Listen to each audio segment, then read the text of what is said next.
Allez hop! Avec Societal Angels, mettons les pieds dans le plat avec celles et ceux qui changent notre manière de cultiver et de manger. Place au nouvel épisode. Isabelle Robles, tu es la fondatrice de la ferme urbaine et solidaire 1000 pouces. Elle fête sa 3e année de fonctionnement, mais je crois que c'est une idée qui est un peu plus ancienne. Est-ce que tu peux d'abord te présenter ton parcours et le pourquoi tu t'es retrouvée à la tête de cette entreprise? Ok, bon. Alors, moi, comment j'en suis arrivée là? Après, c'est une histoire de parcours professionnel. Moi, j'ai commencé donc moi, j'ai une formation d'ingénieur agronome. Je me suis formée à Paris, AgroParisTech. Et ce qui a marqué ma formation, c'est vraiment la spécialité que j'ai choisie. C'était une spécialité autour de l'agroéconomie, donc des agricultures comparées, très tournée sur l'international. Et c'était ce qui a vraiment marqué mon parcours, c'est le credo de la formation, quoi. C'était de dire, avant tout, pour pouvoir évoluer, faire changer les choses, il faut essayer de comprendre, en fait, pourquoi est-ce que en l'occurrence, là, c'est les paysanneries, quoi, mais les paysans font ce qu'ils font. Et pouvoir, si on veut que les choses changent, faire évoluer les politiques et les conditions dans lesquelles ils choisissent, mais faire confiance en leurs choix et commencer par les comprendre et établir un dialogue en fait entre une position scientifique, c'est nous qui arrivons, et ce que choisissent de faire les paysans.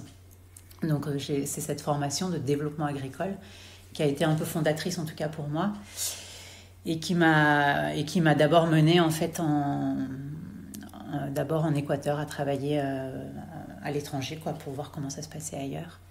Donc j'ai commencé par travailler en Amérique latine pendant 4-5 ans dans une ONG. C'était donc pour la coopération anglaise dans une ONG qui s'appelait Mazan à Cuenca, qui m'a amenée à travailler avec les paysans locaux, à la fois sur de l'animation de projets autour de l'agroécologie, pour favoriser des mises en marché de produits, sur de la formation politique autour de la compréhension des accords de libre-échange, c'est quelque chose qui a beaucoup d'enjeux là-bas, et d'implications sur leur choix de production, et puis sur le développement de techniques d'agroécologie, enfin sur plein de domaines. Donc voilà, j'ai commencé là-bas. Et qu'est-ce que tu as appris entre ta formation, on va dire, théorique, politique, on va dire, et le terrain?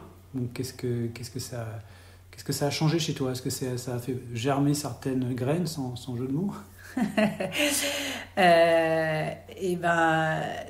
Qu'est-ce qui a germé là-bas? C'était vraiment aussi l'amour de l'agroécologie, en fait. C'est que finalement, on parle beaucoup aujourd'hui ici on parle plus d'agriculture biologique en Europe, mais toutes ces techniques en fait qui sont faites de façon très adaptée à chaque endroit du monde, mais de découvrir et de comprendre toutes les 1000 techniques qui existent, et c'est une agriculture très savante en fait, qui nous paraît très manuelle, très savante, et qui utilise plein de techniques pour faire pousser de quoi manger en fait de façon intelligente et en lien avec la terre, et que c'est très différent en fonction de chaque endroit en fait, qu'il n'y a pas de recette unique. D'accord. Et c'est la découverte de tous ces petits mondes agricoles en fait. Et voilà, donc j'ai appris à regarder ça, en tout cas. Ok. Et avec ce bagage, qu'est-ce qui s'est passé après?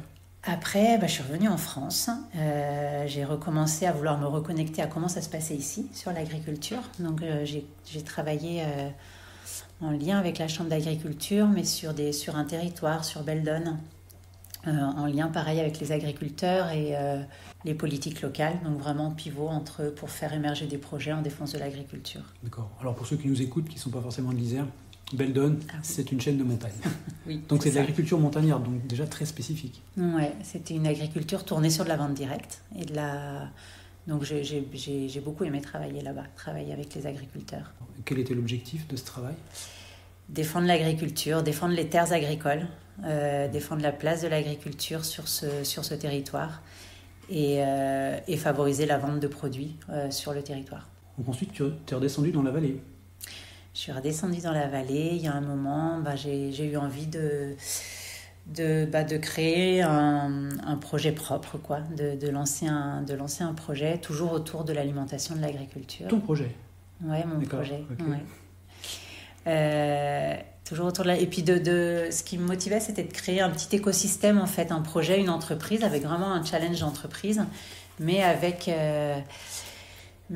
tout un travail autour, que ce soit un projet qui soit à la fois accueillant, qui puisse permettre de créer de l'emploi, qui soit accueillant, qui soit dans une logique d'économie de proximité et avec effectivement un mot d'ordre autour de l'écologie. Donc ça, c'était un peu l'envie, et du coup, ça s'est transformé en un projet de ferme conventionnée en tant qu'entreprise d'insertion. Ferme urbaine, donc elle s'est installée, on a installé la ferme en ville avec une production de micro-pousses et de légumes.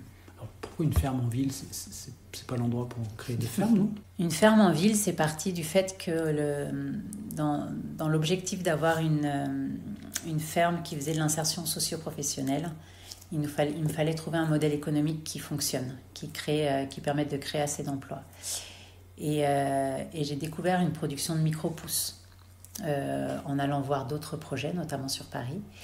Et les micro-pousses, j'ai vu qu'elles avaient un potentiel, en tout cas économique, intéressant pour pouvoir créer de l'emploi sur une petite surface. Et je trouvais que cette production de micro-pousses avait du sens en ville, parce qu'en fait, on est sur des productions hors sol qui utilisent peu de surface, et du coup, ça permet de ramener l'agriculture en ville. Donc le fait d'être en ville, c'est venu du potentiel des micro-pousses, du potentiel économique des micro-pousses. Donc je trouvais ça dommage de faire des micro-pousses à la campagne. Je trouvais que ça plutôt chouette d'avoir il y a peu d'opportunités de faire de l'agriculture en ville. On est sur des surfaces très contraintes. Les micro-pousses permettaient ça. Donc ça permettait d'avoir de l'emploi agricole en ville. Mais c'est quoi les micro-pousses? Les micro-pousses, c'est des bébés plantes, en fait. C'est le premier stade de développement des plantes. Et à ce stade-là, elles ont des propriétés nutritionnelles et gustatives qui sont super intéressantes. Donc les vendre au stade c'est le stade cotylédon, c'est un peu le stade d'après des graines germées qu'on connaît un peu mieux. Et au niveau et ça a beaucoup d'intérêt gustatif, et c'est très prisé, notamment en restauration, parce que ça amène à la fois, il y a un côté décoratif parce que c'est très joli, mais ça amène aussi du goût, de la saveur, et du coup ça permet beaucoup de créativité en cuisine. D'accord. Donc voilà, c'est ce qu'on appelle les micro-pousses, et ça utilise peu de surface de production. Donc ça s'adaptait bien à la ville où on a peu de surface disponible pour l'agriculture.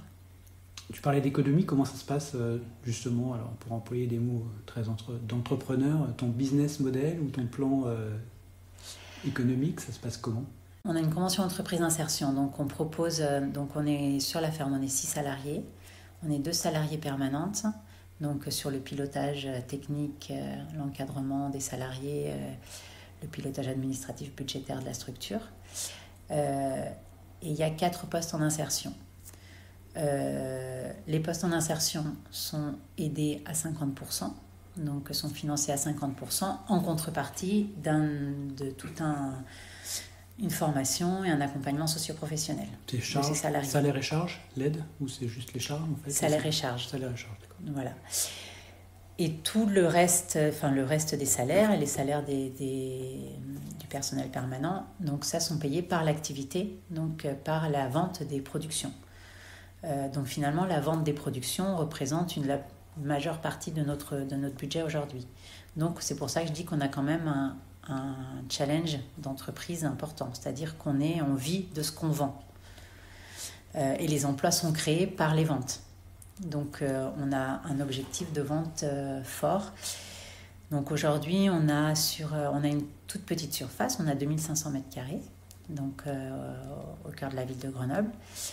Et sur ces 2500 m², on arrive à générer 140 000 € de chiffre d'affaires. Parce qu'il y a les micro-pousses, qui représentent 70% du chiffre d'affaires, mais pas que. On a aussi les légumes, des fleurs comestibles, des aromates, et on arrive, c'est vrai, à un chiffre d'affaires au mètre carré qui est assez important. Et donc c'est un modèle d'agriculture super intensif. On travaille, on arrive à créer 6 emplois sur 2500 m². Et on est assez fiers de ça. On trouve que c'est un joli modèle économique. Et c'est un modèle qui est duplicable sur d'autres produits, sur d'autres Il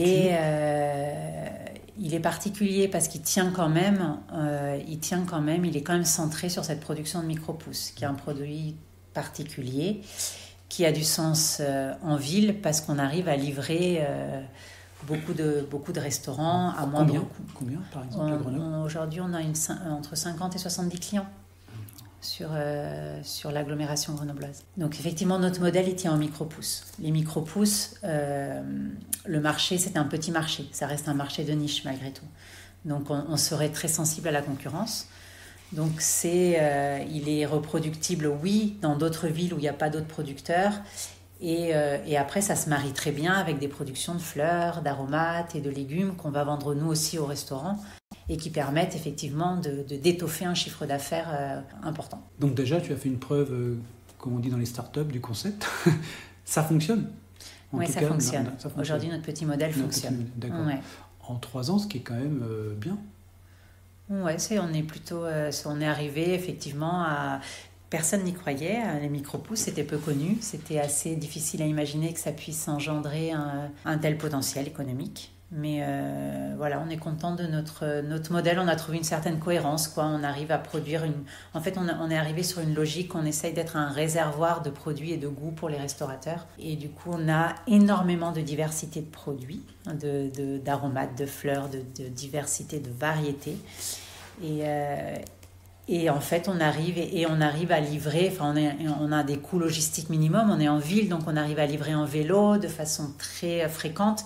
Donc on arrive à livrer de l'ultra frais, d'une diversité de produits à 10-20 minutes de la ferme, quoi, maximum. Du coup, cette première étape, non pas acquise, mais en tout cas réussie, qu'est-ce qui se passe maintenant ? Maintenant, comme donc ça fonctionne, mais donc la ville est venue nous proposer un nouveau terrain. Donc on est à Grenoble. On est toujours à Grenoble. Et il restait sur Grenoble 1 hectare, ce qui est beaucoup pour la ville. 1 hectare de terrain sur un quartier un peu excentré. C'est en face d'Alpexpo, donc à la limite entre Grenoble et Chirol-les-Bains. Donc il restait là 1 hectare qui était un ancien stade, mais d'une bonne terre agronomique, avec un bon potentiel agronomique, et sur laquelle la ville voulait développer une ferme urbaine et dans l'idée de produire des légumes qui soient à destination des quartiers. Donc on a répondu à cet appel à projet, donc on a gagné cet appel à projet. Et donc pour nous, ça signifie créer un deuxième site de production, mais cette fois-ci, tourner, on a la surface suffisante pour faire du maraîchage. Aujourd'hui, on fait du maraîchage, mais sur une toute petite surface. Et là, avec 1 hectare, on change un peu de logique. On n'est plus contraint par la surface. On a enfin une surface qui nous permet d'avoir un chiffre d'affaires conséquent en produisant des légumes.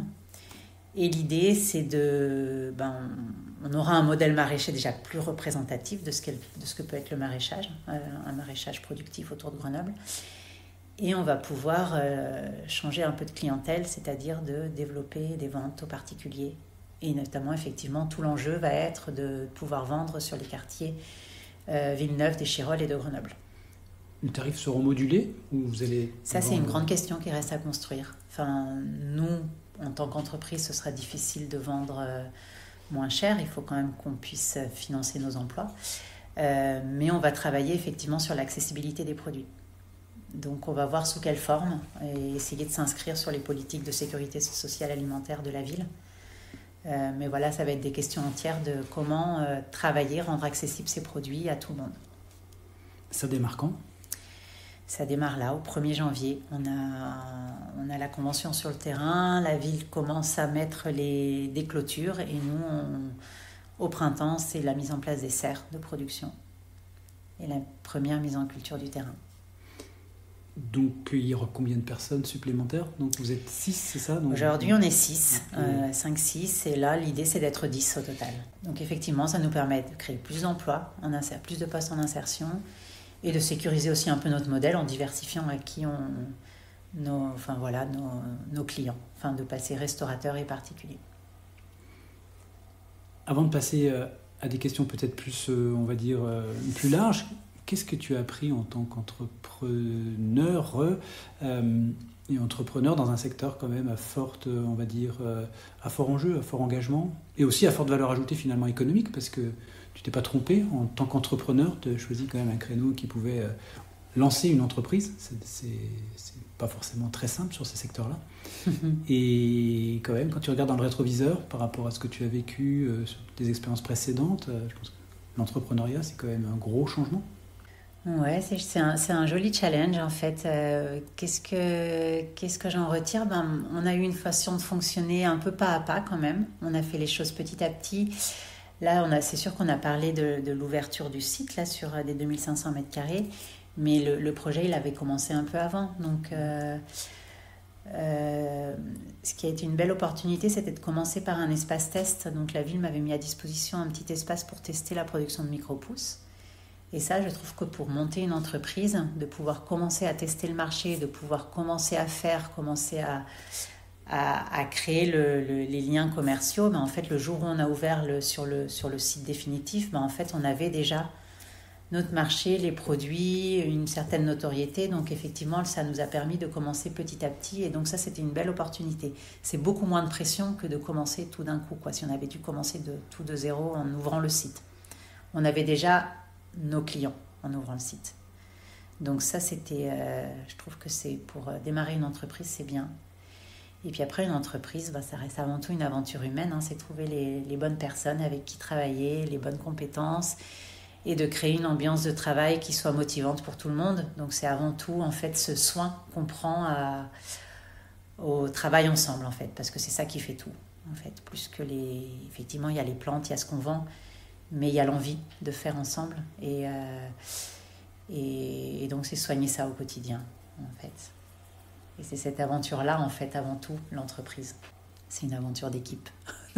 Cette aventure, tu l'as vécue parce que tu avais envie de le faire, mais ça a aussi peut-être un sens pour montrer. C'est un démonstrateur. C'est quelque chose qui doit servir une idée, ou justement une idée politique plus grande, qui serait la transition alimentaire, ou changer nos modes de produire et de consommer. Est-ce que ça va jusque-là? Est-ce que tu veux en faire un levier? Moi, l'idée, avant de parler de levier, c'était de faire quelque chose, en fait, de créer un petit écosystème, une petite entreprise à l'image de ce qui me semble bien, en fait, qui corresponde à mes valeurs et à comme j'aimerais que soit la société, en tout cas. Donc, c'était de recréer ça à une petite échelle, à l'échelle sur laquelle on en peut avoir la maîtrise, en tout cas.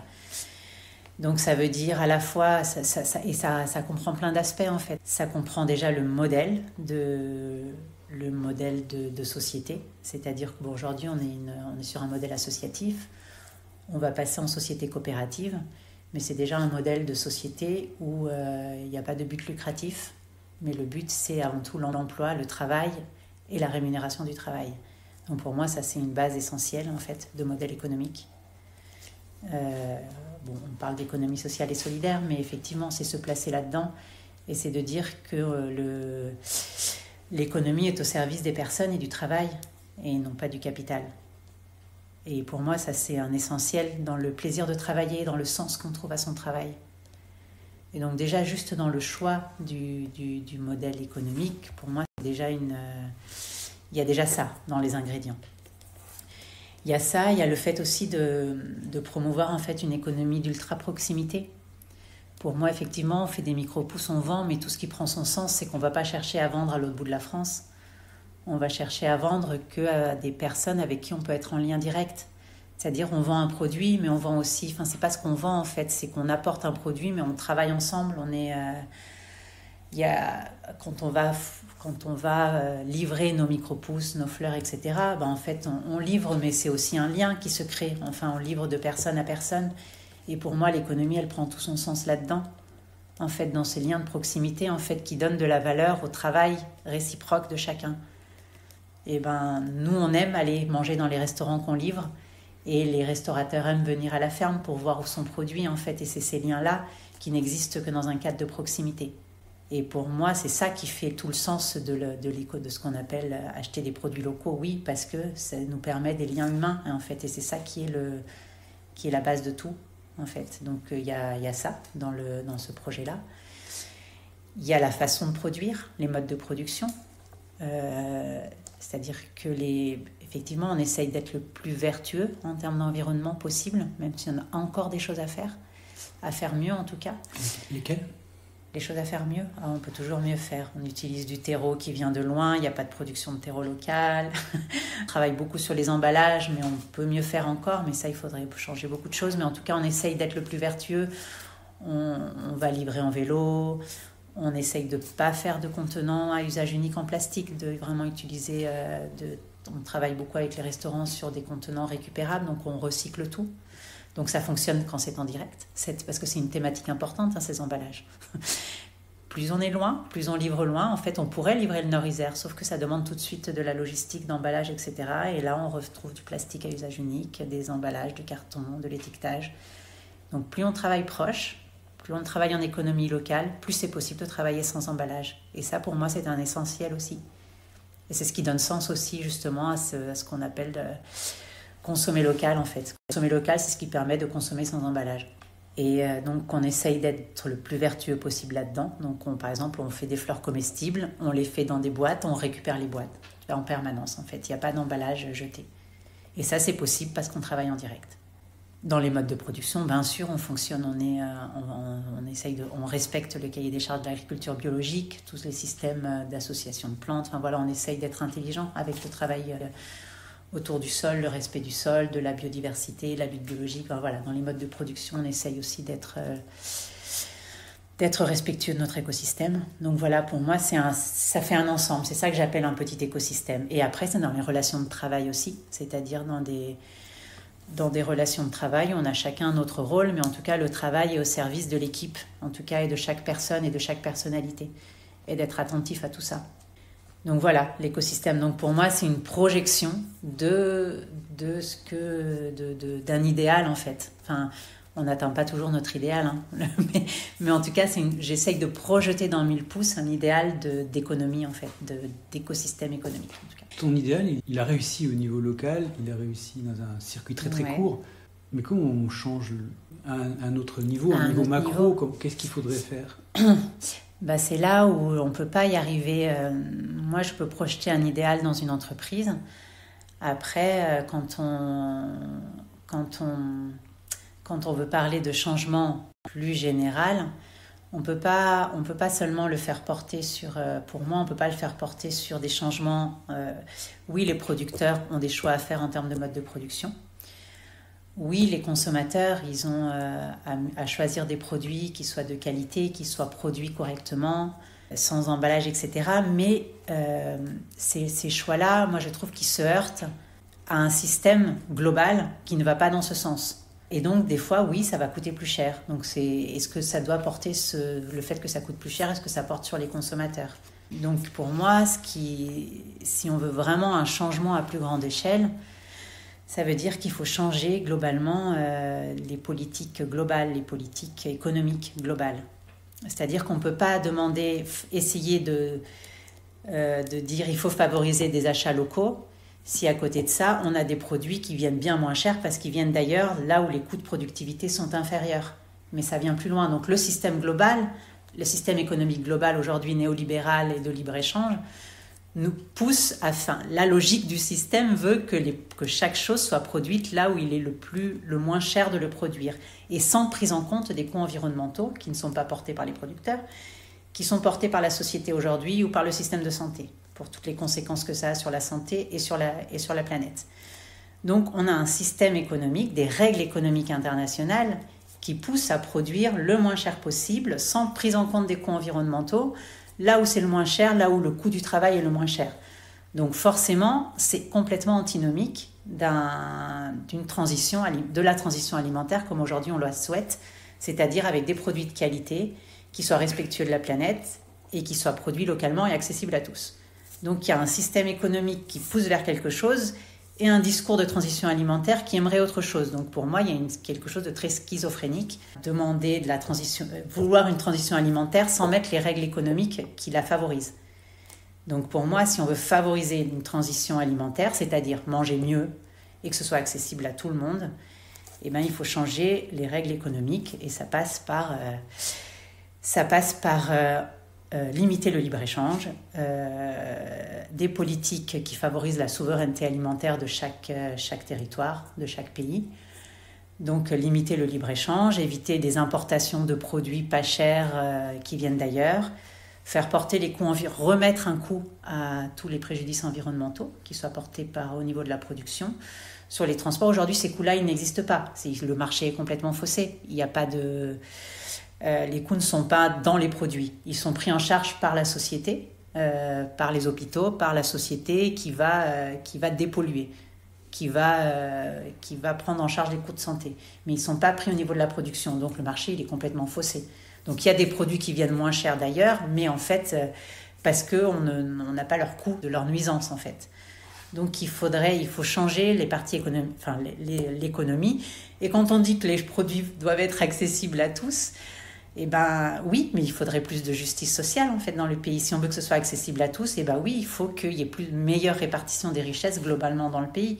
En fait, il faut qu'il y ait moins d'inégalités économiques entre les personnes du pays, et comme ça, il y aura moins aussi. Ce sera accessible à tous, non pas en disant ceux qui ont moins d'argent, il faut qu'ils payent moins leur alimentation et c'est aux producteurs de prendre ça en charge, mais parce qu'il y a moins de gens pauvres en fait, et réduire les inégalités globales dans la société. Et ça passe par une politique de répartition des richesses. Donc en fait, si on veut manger mieux de façon accessible à tous, eh ben, il faut des politiques de répartition des richesses, il faut arrêter le libre-échange, il faut arrêter les politiques néolibérales, il faut changer le système économique dans le bon sens. Et pour ce qui est de essentiel. D'accord. Non, mais c'est pour ce qui est moi. J'ai bien compris. Pour ce qui est du coup de l'agriculture, on a créé un système agricole avec des agriculteurs qui ont un faible revenu, mais qui ont quand même un revenu. On a un problème de foncier. On a pas mal de soucis quand même. Il faudrait, sur une agriculture, on va dire, peut-être plus proche des sols tels qu'ils sont naturellement, et peut-être plus respectueux aussi de l'humain. Il faudrait aussi des bras, des gens formés. Est-ce qu'on est prêt à changer en fait ? Qu'est-ce qu'il faudrait pour changer notre système agricole ? Parce que là, il se concentre de plus en plus, il fonctionne, on va dire, comme une entreprise en fait, sans tenir compte effectivement de certains critères. Mais comment on pourrait le faire changer ? Est-ce que c'est possible, et comment ? Pour changer le système agricole, oui, c'est vrai que le système agricole qui est venu des 50 dernières années, c'est sûr qu'il est arrivé à ses limites, parce que au lieu d'intensifier en travail, effectivement, on a intensifié en engrais, en pesticides, pour produire plus.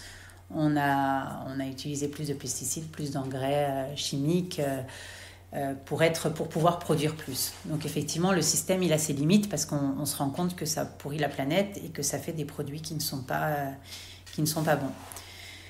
Si on veut changer ça, je pense qu'il y a de la régulation, des règles à mettre au niveau européen, d'interdiction des pesticides, d'interdiction de tout ce qui est néfaste, des engrais, pour favoriser déjà des pratiques il y a déjà une marge d'interdiction de choses, en fait, de régulation. Aujourd'hui, il y a de trop gros lobbies, mais on n'interdit pas ce qu'on doit interdire. Donc, il y a tout ce qui est régulation. Et de favoriser, après, des modes de production agroécologiques, biologiques, un maximum, en fait, pour que tous les producteurs aient intérêt à s'y mettre, en fait, de façon normale, parce que le reste est interdit et parce qu'ils ont intérêt à le faire dans de bonnes conditions. Ça veut dire favoriser l'accès au foncier, répartir mieux le foncier agricole pour favoriser les installations.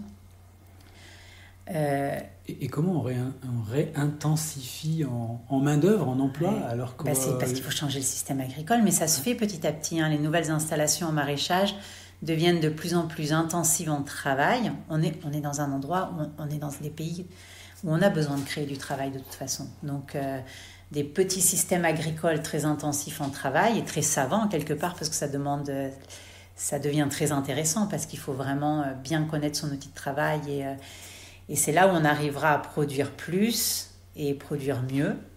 Et c'est sur des petits systèmes agroécologiques où on met beaucoup de travail et de science aussi, de connaissance des systèmes. On a un exemple où ça fonctionne déjà à une échelle, on va dire, plus que micro-local en fait, sur un territoire, une région, dans le monde?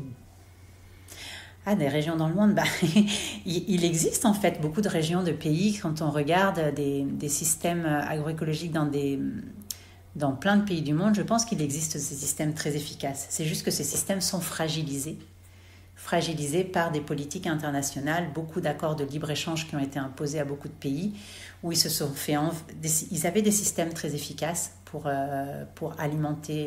s'alimenter à échelle d'un territoire, mais ils ont été ruinés par l'importation de produits à plus bas coût, produits sur d'autres endroits du monde où on avait 100 hectares tout mécanisés. Et du coup, ils ont importé des produits venus d'ailleurs à très bas coût, et du coup, ça a ruiné des économies locales qui fonctionnaient bien, parce qu'on les a obligés à ouvrir leurs frontières et à accepter ces produits. Donc oui, il y a plein de systèmes où ça fonctionnait bien, mais le système de mondialisation a quand même ruiné énormément d'agriculture paysanne qui était très efficace. Malgré des fois on peut dire que c'est moins efficace parce que c'est moins mécanisé, et en fait non, en fait.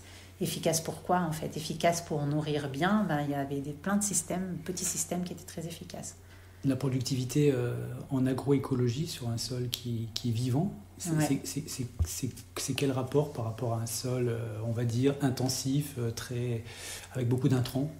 Est-ce qu'on a un chiffre, est-ce qu'on peut comparer, ou est-ce que je sais pas, j'ai plus les chiffres en tête. Je les ai eus, mais j'ai plus les chiffres en tête. Par contre, savoir que l'agroécologie est capable de produire assez, j'en suis persuadée. En fait, j'en suis persuadée qu'on peut produire autant que dans des sols appauvris, ultra mécanisés sur des grandes surfaces.